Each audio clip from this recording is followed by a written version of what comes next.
Howdy, folks. Not Jay on a Friday night.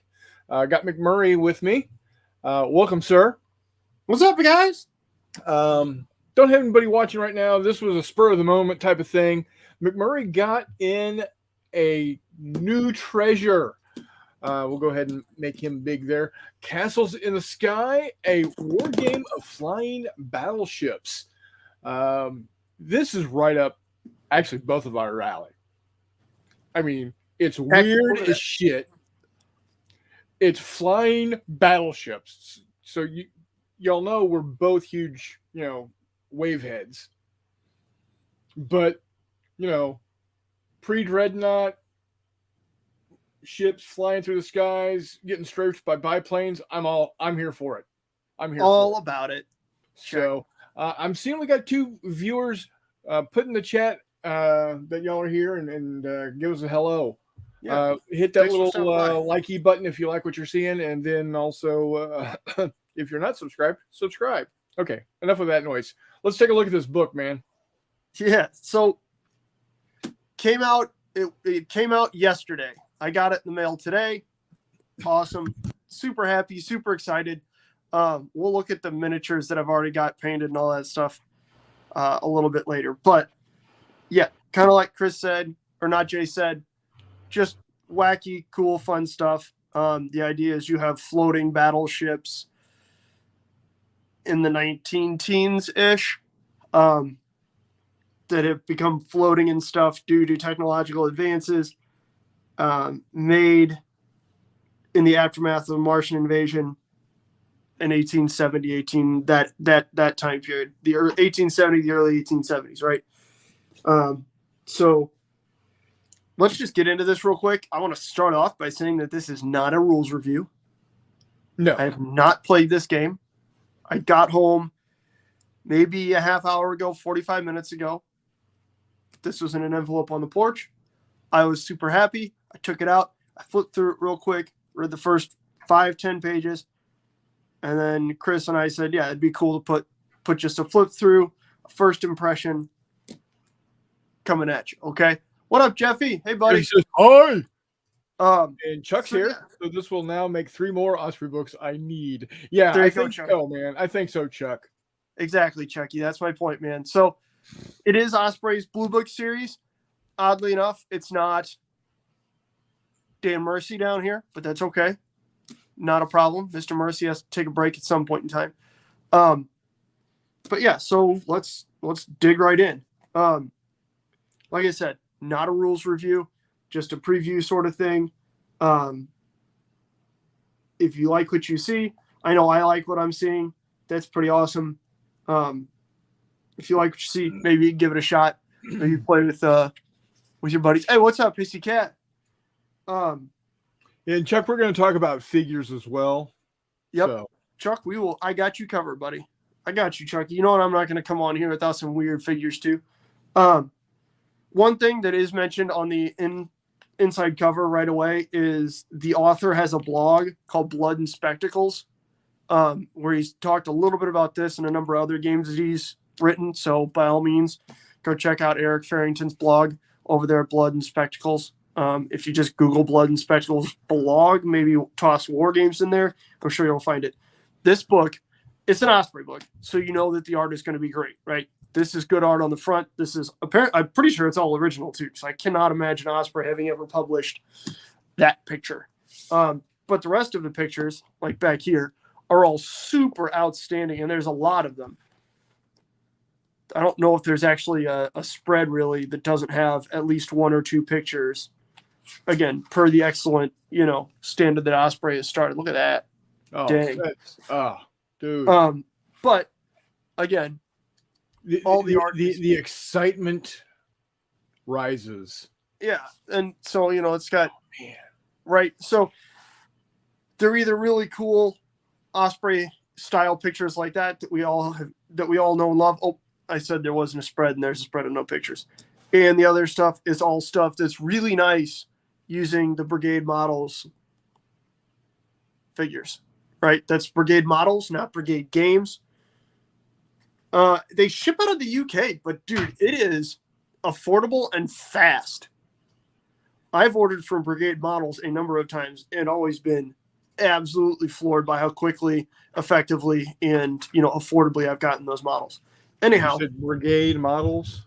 Brigade Models, not Brigade Games. Brigade Games is out of the U.S. Brigade Models is out of the U.K. They have a lot of really cool small scale stuff too, if that's what you're into, including a ton of really good terrain and whatnot. But moving right along, we have a table of contents. You wouldn't think that needs to be mentioned, but a lot of Wargames rules out there don't. These are good per Osprey. They're always good table of contents. They got everything in them. We do have a little bit of, you can see the world after the Martians, right? So there is a little bit of backstory. Like, okay, how do we get to this? Like, what's the rationale here? That being said, it's justifying how we got to this. If you're one of those people that's going to look at this and be like, well, that's not scientifically very accurate, you're an idiot. You're playing a game with flying battleships in 1914. Exactly. Shut the book, give it to someone who has, a soul and understands how to enjoy themselves, and run back to whatever god-awful existence you have. Fun stuff. That'll explain kind of the backdrop of the setting. Yeah. Again, very happy. This is thicker than most of the Osprey Blue books that I have. I think there's 80-something pages in here. That's a good size. It is. So it's a little beefier than normal. It seems like from the amount that I've looked at it, there's a little more meat to this one. There's a little more background. It seems like in a lot of the ones I've gotten in the past, whether that's Ronin, I think was the first one that I got. They were 40 to 60 pages, and you kind of just had a system, maybe a couple of like warband lists, stuff like that, and that's it. Which, that's fine. But it's cool that they're maintaining their price point. I think this is $25 MSRP. I got it on Amazon for $20. So great price point, but they're starting to pack more stuff in here, which is kind of nice. I'm sure that also has to do with how motivated Eric Farrington was while writing them as well. You know what I mean? So flipping through, again, we've got all the basics, right? Osprey has gotten to the point where they're doing a really good job just walking you through, okay, maybe this is the first time, you've played a war game, which is fair because there's a lot of people who read Osprey books who don't war game, right? So that's a good thing. Again, man, the art in this book just floors me. It's beautiful. All the pictures of the models are obviously really well done, right? Because they're Brigade Games promotional images, or Brigade models. I'm sorry, I keep saying that. So every picture where there's figures is gorgeous. And then the Osprey original art is also gorgeous, which is nice. So yeah, we've got right here, my man. The most important rule of Castles in the Sky is to have fun. This is a collaborative game where both players are attempting to enjoy themselves and help their opponent have fun too. If you and your opponent are not having fun, the game has failed and everyone is lost. Amen. Yes, that's When so that's just put into rules, you're doing good. Yeah, real quick. Castles in the Sky on Amazon Prime is now $18.44 with free shipping, delivering between July 6th and July 12th right now. Dang, I got corn swallowed. Yeah. Now, if you don't want a hardback version, you want a Kindle version, $10. Yeah, $10 and you have $9.99. Yep. That shipping might also be a little screwy. Mine originally told me I wasn't going to get it until like the 29th, and then yesterday it updated to delivering today. So that might just be still the estimate for pre coming out. So his cat says if models are STL files, I may check this out. So we'll get to that, Hissy. Yeah, McMurray and I will be digging deep to find STLs, and when we do, we'll post them up for everybody. I know where there are some, not too many. So let me get through this, and then we'll talk about that. And Dave Hall's in the house saying interesting. Hey, buddy, there he is. Dave Hall, are you the Dave Hall in Michigan that has gorgeous weather right now while we're blowing it out the top end of the 90s? If so, good for you, buddy. If not, congratulations to the other David. All right, anyhow, right here, categories, there's 3 of them. You got battleships, cruisers, and escorts, right? Makes sense. This is the pre-Dreadnought era, right? So I like it. I like it. And it's a real rock, paper, scissors thing, right? Like battleships are going to beat up cruisers every time. Cruisers are going to beat up escorts all the time, but escorts are going to come in and torpedo the Christ out of battleships. Yeah, if you have enough of them.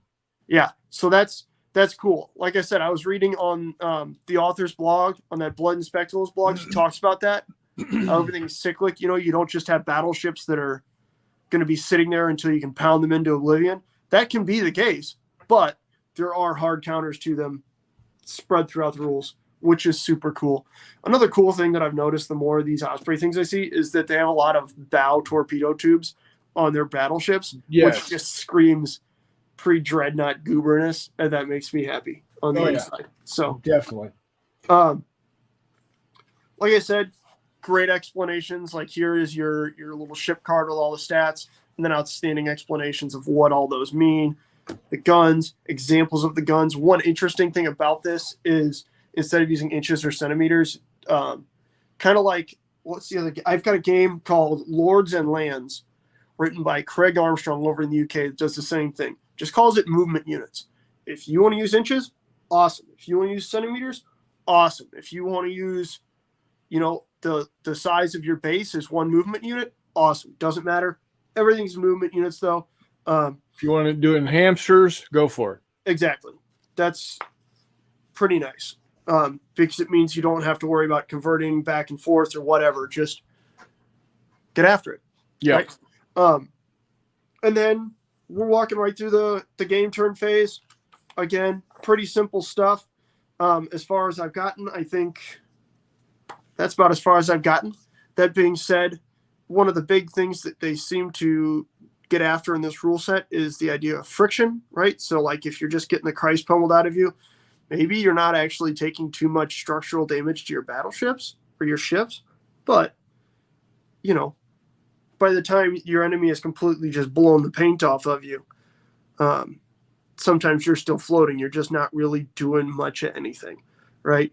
So, which again is kind of cool, kind of gives you a little bit of that flavor, like you can read about Tsushima, right? And a couple of the Russian ships just got the living Christ beat out of them, but we're still just floating along. Unfortunately, sorry guys. But that's kind of cool. The other mechanic that's in here that's not always in games like this is there is an altitude mechanic. So it looked like 0 is ground level. If you go to 0, you're either landed or crashed.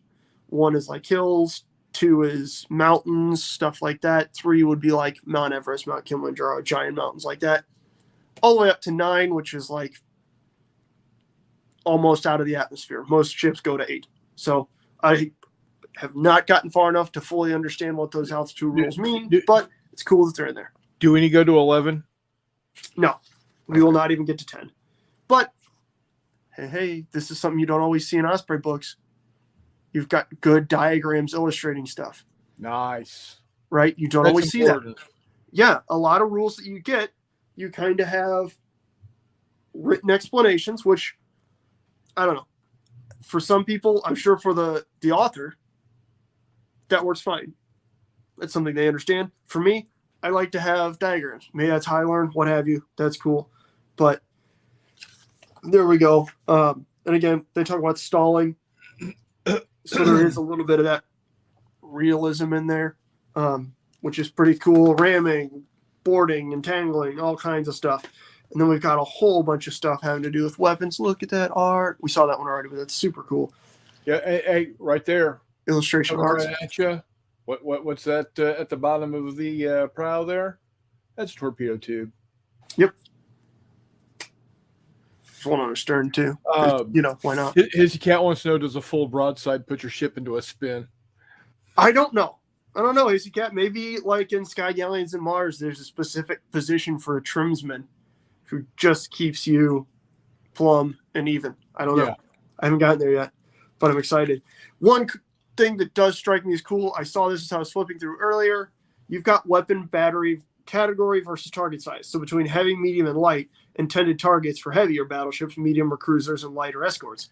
If that doesn't scream the essence of pre-dreadnoughts, I don't know what does. Exactly. That's cool. That made me real happy to see.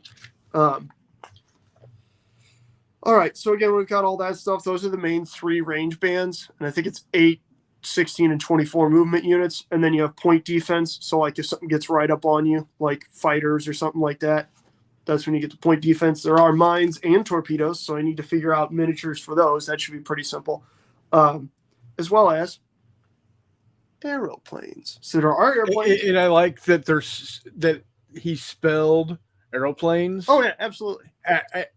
As the colloquial term of the time. Because it wasn't an airplane; it was an aeroplane. Exactly. And again, we're keeping it simple with classes. There's fighters and there's bombers. Boom, done. That's pretty awesome. There is stuff having to do with combat, and you've got bombs and stuff like that, not only in airplanes but also in some of your ships. So that's pretty cool. Looks like airplanes are their own phase. You've got damage, which is pretty slick. Again, I like this. This is pretty fun. God dang, look at that. Oh, what is gorgeous. Yeah, the art in here is really fantastic. I'm a big fan, and it's a really good way to see all the stuff that's on in the brigade line. Let's see here. So now we're getting into air navies. So the factions in the game. I believe I counted up 9. That's a good number. Yeah, so we got the British, the French, the Germans, the Russians, the Austro-Hungarians, the Italians, the U.S., Japan, and the Ottomans, right? So you've got kind of, most so if not those are all the little fuzzy guys with the head that look like a coconut, right? The Ottomans? Yes. I believe they float on their back and eat sea urchins. Yes. But so you've got kind of all the pre-World War I powers that you might think of, right? You don't have the ABC countries, which is kind of cool, but that's okay. I'm sure you could figure that out, But so you've got a way to determine command dice, right? Which is kind of cool. That's specific to each nation, which is pretty cool. I'm not gonna lie, that's pretty cool. Hissy Cats's depth charges and balloon charges would be cool. I believe there are bombs and there are mines. And Chris Long says, "I'm still waiting on my book." Yeah, well, it takes a little bit. They gotta get it up there and get it off the moose, Chris. Hi, how's it going, eh? It's going splendiferous, sir.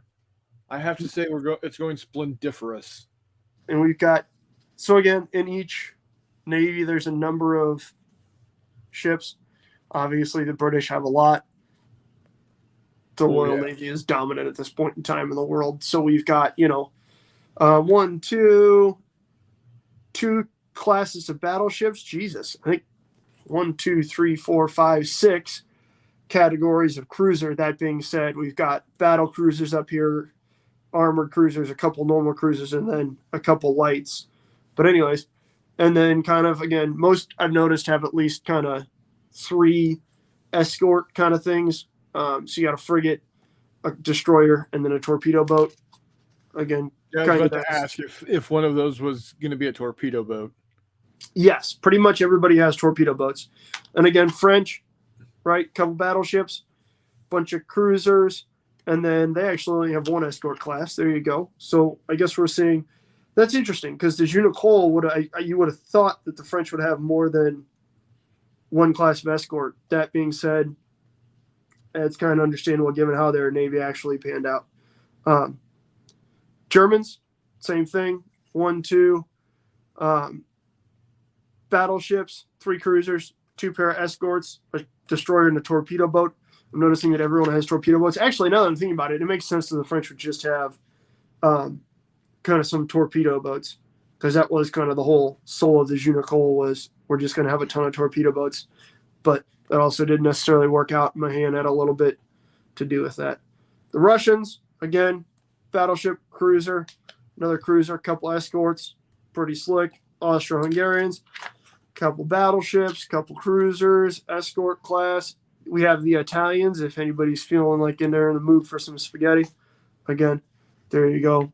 Rather large fleet list there. Pretty fun stuff. And here we have the winners. Michigan, Connecticut class, pretty awesome. For whatever reason, they have the Tennessee as armored cruisers. Yeah. Before it was a battleship, it was an armored cruiser. No, that Crystal were past that point. Anyways, that's fair. I feel like we're going to have to figure out some sort of model for a USS Texas. But so there we are. Yeah, we got 2 battleship classes, 3 cruiser classes, and then a destroyer, which has either mines or torpedoes. It's kind of an either-or thing. Japan, obviously, we've got Japan, we've got Russia, and then we have the Ottomans. Again, pretty entertaining stuff. His cat says boarding actions would be interesting. Yes, there are rules for boarding actions. Absolutely. Wow, actually, the Ottomans have a pretty extensive fleet list. Interesting. Huh. Yeah, so there are actually rules for boarding actions. I saw those back here a little ways. They're in here somewhere. It looks like the rules only take up about 15 pages in and of themselves, which is that's a good awesome. thing. Let's see, actually. Let's look in the handy-dandy table of contents. The rules go from figuring out initiative on page 14 to the end of commands on page 32. So, yeah, a little over. You got 17 pages of rules. That's pretty slick, especially considering you got a bunch of pictures and Osprey loves these giant borders. From there, terrain. Terrain obviously doesn't play much of an effect unless it's clouds or storms, right? That makes sense. And then you've got scenarios. There are 11 scenarios in here. So that's pretty cool. It's a goodly amount. It is, especially for an Osprey Blue Book, right? How many rule books, of any kind, come with 11 scenarios to start with, as well as 9 army lists? That's awesome. And they're broken up into raid and battle scenarios, which is kind of cool. Gives you a little bit of variety there. Again, that's one of my favorite pictures in the whole book. Don't know why, but because it's a German monoplane going after or doing cover over a German looks to be some sort of escort. Yeah. So that's that's cool. And yeah, so you've got just all the way through all the different stuff you can look at, everything you want, in terms of these are all scenarios going through scenarios. And then lastly, to wrap it up, there are campaign rules. Nice. Right? So you can start with, kind of whatever size campaign you're looking at down here, from small, medium, and large. I'm very excited to play this. I'm hoping it's something I can fairly simply play solo. So if not, I can get it figured out. But so Chris Long says he's working on ACW Confederates of Archers Brigade of Heath's Division. Okay. Very cool. And then his cat wants to know when we're going to be doing a playthrough. I'm hoping sooner than later. I'll work on it, Hissy. Real quick, though. Go ahead. No, you're good. And real quick, Chris Long says, I hear short on rules, lots of lists, etc. Yes. It's a complete book, which is kind of nice. You're not going to have to go back and buy an army book or something like that, or a scenario book. I do have some ships that I've painted up for the normal go-to rules for Victorian airships. So let's look at those ships. Yes, let's. I kind of did everything. Again, the nice thing is I don't have to worry about historic color schemes, because guess what never happened? Flying battleships. So I've got a fleet of these guys who are blue with one big, that'd probably be like a cruiser.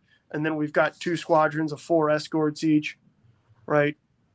One class, the escorts, has a double turret in the front. The other class has 2 single turrets, 1 bow and 1 rear. So that's pretty slick. These guys also have, you can see they've got front pointed casement guns as well. So that's a small fleet. I've got a ton more torpedo boats for them. These are aeronef, right? These are brigade models. Oh, they are brigade? Okay. Which I think, yes, are aeronef for the Iron Skies rules. Okay. We will talk about that in a second here because that is an interesting part of how these rules have come about, I would assume. So there's one fleet. That's pretty simple. So Chris and I feasibly could probably play this pretty quickly if we wanted to here. Here's another. There's only 5 ships painted for this one so far. But again, we've got some sort of large cruiser battleship kind of thing, a couple smaller, maybe escorts. You got 3 single turrets on each of those, and then a couple slightly larger guys. Let me get these all down into the shot. A couple slightly larger guys with a turret, and then 4 casement mounted guns on each of these guys. So a pair, and then a larger guy with a couple big double turrets, an echelon, which is pretty slick. And then that looks, I don't know if that's a fixed forward tube or I don't think it's a barbette mounted gun because there are those on some of these models and that's not what they look like. So I'd assume that's maybe just like a bow torpedo tube or something. It is cool that they paid enough attention to period ship design that they have the turrets and echelon, and then they have the superstructure swept to the sides as well. That's cool. Yeah. Brigade models makes cool stuff. Cannot recommend highly enough. So let's move those off real quick. And then this one's probably one of my favorite fleets because they're just kind of goofy. And you guys know, I want to preface this with you guys know I like monitors.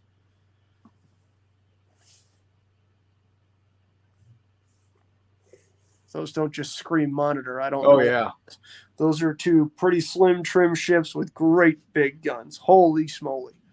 Holy smoly. And then again, we've got a pair of slightly smaller ships that are, again, large. They look like they've got maybe light guns, but a good number of them, 5 turrets, 1 on the bow and 2 on each of the wings. And then 2 of these little fellas that have two double turrets. Right, so that's what I've got painted right now. Again, I have not looked at the book and what classes these might fit under and everything else, but I'm sure we can figure out a way to play with those models. And then in addition, there's always some primed models, some unpainted models. These are obviously American. That looks French, though. That just screams French to me because they've got great big open barbettes. But yeah. We'll figure that out later at some point in time. One of the things I liked about the older models is they all had most of them had these rounded pre-dreadnought looking turrets. And with the newer models they've been releasing, they've got these far more modern looking turrets on them, which isn't a bad thing. It just kind of weirds me out, especially when they're mixed together like here. Like these are obviously of the same aesthetic. Right. Yet we've got it could just be turrets with open barbettes. Could just be, difference in years. Absolutely. And that's the nice thing about having different ship classes. It's just I like this aesthetic a little bit more. Sure. But that being said, I do have a number of these that are already on stands. As you guys can tell, I went a little overboard on my stands. What we've got is a washer topped with a plastic base that has a hole through the center of it. And then on the bottom of the washers, there's a capper. These are they're like paper thin, just steel strike plates is what I bought them as. I don't care. And then the posts are either nails or in the case of some of these really small escorts, they're pins, right? So that gets them going at right about the same height, just perfect. And I didn't want to, Brigade doesn't sell all of their models with flight stands now, and they're plastic flight stands. I'm going to break the damn pins off of them, and then they're never going to work again. I'm going to hate it, and it's going to suck. These are basically, I've dropped enough of these on the floor with them not breaking that I'm not worried about it. They're deep holes into the ships, and the bases are overbuilt like crazy. So there you can tell this one doesn't have a bottom on it. It's a pin. You can see the head of the pin. That's why it's sitting on a washer, A, for weight, and then B, to offset the head of that pin so that it can sit flat, right? But then there's other ships from different sort of aesthetics, right? So stuff like this guy, this guy. So we got a different kind of look going there. Those are pretty outstanding, as well as just a bunch more of every shape and size. We've got a carrier sort of thing. So that's pretty slick. Don't know who's going to get that. Here's one for obviously the Americans. Right. So anyways, I'm really looking forward to this. These things are probably going to wind up getting pushed to the front of the painting line well before their time. Here's a kind of cargo sort of thing. You can see it's probably a collier. But yeah, so these are probably going to get pushed to the start of the line because that's how, as all you guys know, that's how this works. Here's a ton of different aircraft from before I realized I could 3D print aircraft half as small as this again, but that's okay. Yeah, because I think there's, almost 20 models painted. There's easily 30 or 40 that are unpainted and primed. So, yep. Awesome. So this is getting done tonight. Very That's what cool. I'm rapidly realizing. Well, I think after we're done here, we'll have to hop on our private video chat and just hang out and work on this stuff. And it's going to be a painting night. So you got your toys. I do. I've got some of my own toys that I'm going to share. Okay. Yeah, you get your Leviathan guys? Yeah. So back flip over to you, man. We can't see you, Chris. About 10, 15 years ago, Catalyst Games came out with Leviathan. And I got a hold of not one, but two of the starter boxes before they decided to go tits up. Well, the game Catalyst is still around, but Leviathan is not. I wouldn't even say it's lingering. Well, again, but they keep dangling the carcass out there. Yeah, like, oh, we're gonna do a Kickstarter. We're gonna do, and then I click on the links, and it's coming 2020. Come on, man. Right.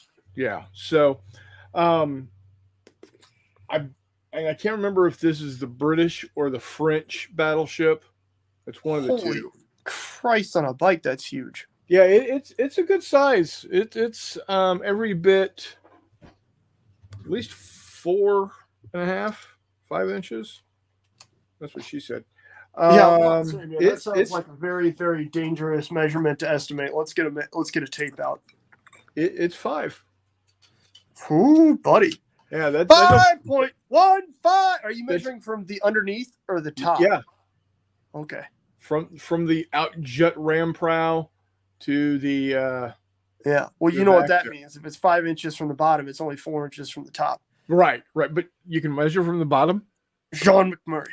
All right.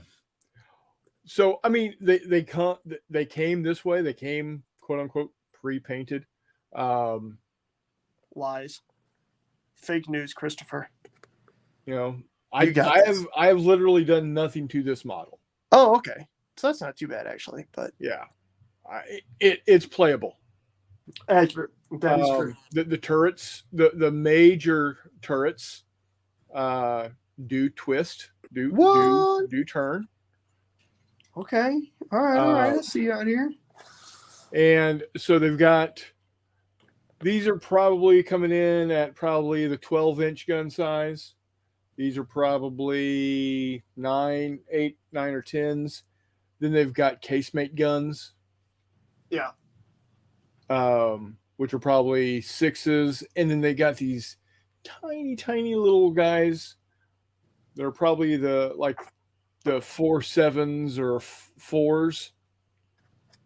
Yeah. So going along with the same aesthetic, this is what would be considered the cruiser. Again, the main guns do twist. More casemate guns along the side there. Let's see if I can get a little more. There we go. And then all of this copper looking greebly stuff, that is in their universe. They've got, I don't remember what it's called, but it's basically this gas or this liquid or something that makes them float. Okay, it's the lifty bits. Yeah. So these are the lifty bits. The problem I have with that is they're right out in the open to get shot at.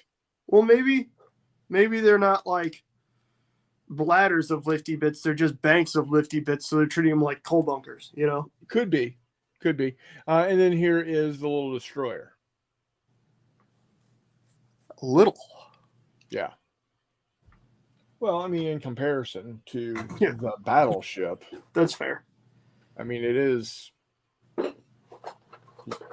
Just right at half the size. Yeah, I gotcha.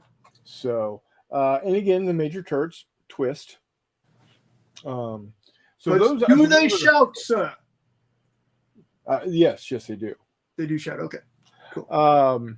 Let's see. Warmutt wants to know who's busting out the space battleship Yamato. The hell's that? I think you need to go home and find some better meds. Yeah. I'm a Space 1889 from GDW, so this game grabbed my attention. Absolutely. Big dog. He says, I'm a fan. Yes. Boy, howdy. I feel you, so Chris. Here's the British. Much bigger guns, of course, because they're British. Yeah. And definitely a differentiation on the casemates here. These are probably easily 8s. These are probably 4, maybe 4s, 4 7s. I've even have them down below. I would suspect that they probably have some elevation and suppression, as well as traversing back and forth. Then here is their cruiser. Man, my goober self's about to get on brigade and order more damn modes. You don't need them, but you're going to buy them. I am. So, and then here is their little destroyer. Oh, there you go. So I'm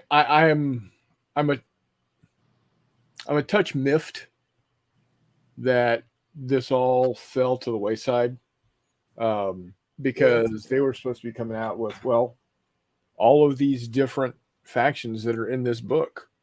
Yeah. I remember when that was a huge thing too. I feel like they came to like Adepticon or something and made a huge stink of it. Gen Con. Okay. Yeah. They came out with the core box set, and then the British and the French fleet boxes, which the exact same ships,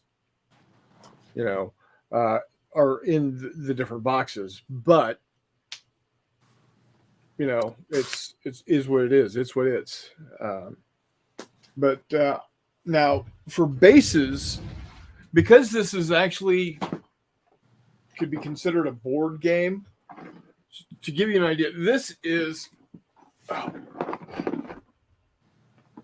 it's a huge damn box. To give you an idea of the size of this thing, it's very massive. And I do have 2 of the starter boxes, but it is essentially a board game. It came with 2 mounted boards with hexes. So the actual basing, of course, is bases or hexes. And this is, why is this not doing what I'm wanting it to do? Hold on. There we go. Nope, wrong one. I can never remember which is which for these damn things. There we go.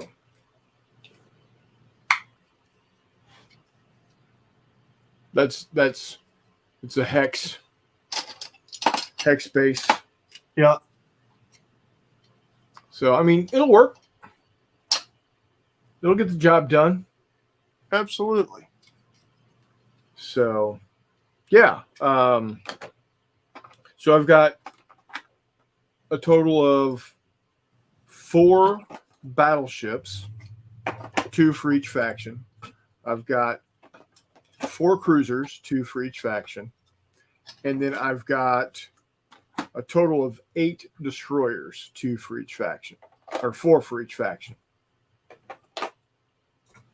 I actually think I've got, like I said, I'm fairly certain I've got a British fleet box also.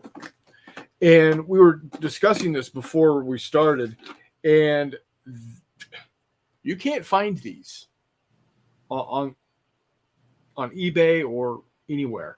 And it's because the people that got them want to keep them. They're not really putting them up for sale. And it's not, well, they're out there, but they're really expensive. Apparently, from what McMurray said, they ain't out there. Yeah, they're not simple to find. So, now you said you had found some STLs for this style of. Yes, so you can find some Aether ships, which for those of you who are familiar with Space 1889, that's like what you use to travel between the planets, which isn't really explored a whole lot in Space 1889. They talk about the HMS Duke of York, but that's about it. And then there are a couple, if you search Aeronef on Thingiverse, you can find a couple designs. I think there's 4 or 5.